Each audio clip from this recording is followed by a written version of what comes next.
Hello, today we're tackling proportion of the face just quickly, and we're going to put some colour down so that you can help yourselves understand where the tones are. That's a cat in the background. So you can understand where the tones are in your face, okay? The face is a bit like a geography map in that your nose protrudes, your chin protrudes, and obviously your forehead. So if it was geography contours with hills, then these would be the paler parts of your face, okay? And you can see I've got a directional light coming down from my ceiling, so it's illuminating my face in a different way, okay? Now I've got the beautiful Keira Knightley here on the table to look at the actual tones, okay? I shall have a go at maybe doing her as a painting and I'll time lapse it for you. But obviously she's got all these lovely tones on her face, and you can almost see the light parts highlighted and the darker parts around the face, because our faces are 3D, so not just going to be like a cartoon all in one tone. So starting off, you know, because we've done this before, obviously I'm talking to my year 10 GCSE students, you know that you can plot a face by having a halfway line. I hope this isn't distorting because my camera looks like it could be. By splitting the face into quarters. You then need, so you've got your half line and you need your quarter lines, okay? All right, and this is all based on a Greek theory of the face. The Greeks had the most beautiful people, don't forget. Okay, if we go back in time. So you've got eyes, so you can put your eye sockets on. This is very rough, okay? And you know, and you can correct your drawing as I am doing as you plot the face. You know that there should be almost space for a third eye to fit in between those two eyes, okay? And obviously, if you're sketching out like I am, you can make those adjustments as you go along.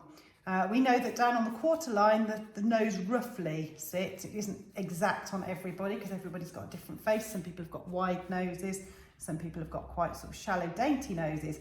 So roughly we have a nose about in this position. And if you had an eighth line, okay, there's a little bit of maths in there for you. If you had an eighth line, that's where your mouth would sit, okay? And the mouth is roughly in line with those eyes, the eyeballs, okay? So if we just indicate at this stage that there's going to be a mouth there. There's my mouth, it's all sketched.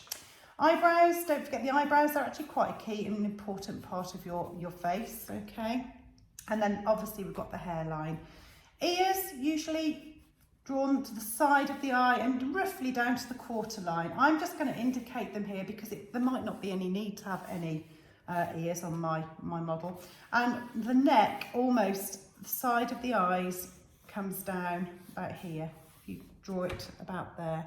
Obviously, if you look at some of our famous football and rugby players, they've got massively wide necks, and then some of our ballerinas, they're more dainty and they're thin. Everybody's different, okay? There isn't a real standard rule. The shape of your face can be determined as well, because not everybody's got a round face. Some people have got quite chiselled faces or round faces like me. Okay, so depending on what type of face you want to include, you can obviously reshape to get rid of that oval and that egg. And hair, I mean, this could be a guy, I don't know, it could be a woman with a hair up, I don't know. There would be the hairline, so we could actually make it look a little bit more realistic. Okay, so there is a face plotted. She hasn't got any eyeballs. Oh no, I need to put the eyeballs in. There we are. Oh, she's looking like a real starey zombie type now. It's a diagram, it's not a real portrait, it's a theory. Right, I'm going to do a time lapse for you in a moment, but essentially, you can see I've already had a go at doing this once, and then I had to do a retake because I'm not a YouTuber. Anyway, you've got white paint. You will need to put a little bit of red, tiny amount, and you will get a pink. There it is, you can see it. Okay, and you can put a little bit of yellow in there as well, and it will peach it for you. In fact, she's looking jaundish now, or he. There we are. That's a slightly warmer skin tone. Now you notice I've put ochre and I've also put brown, okay? If you put the brown into it, it'll make it a lot darker, even though it's a tiny little bit, okay? So it could be that you just have those three tones based off that one mix, okay? And then you are going to apply them to the face, and I will show you how in a time lapse just now, okay?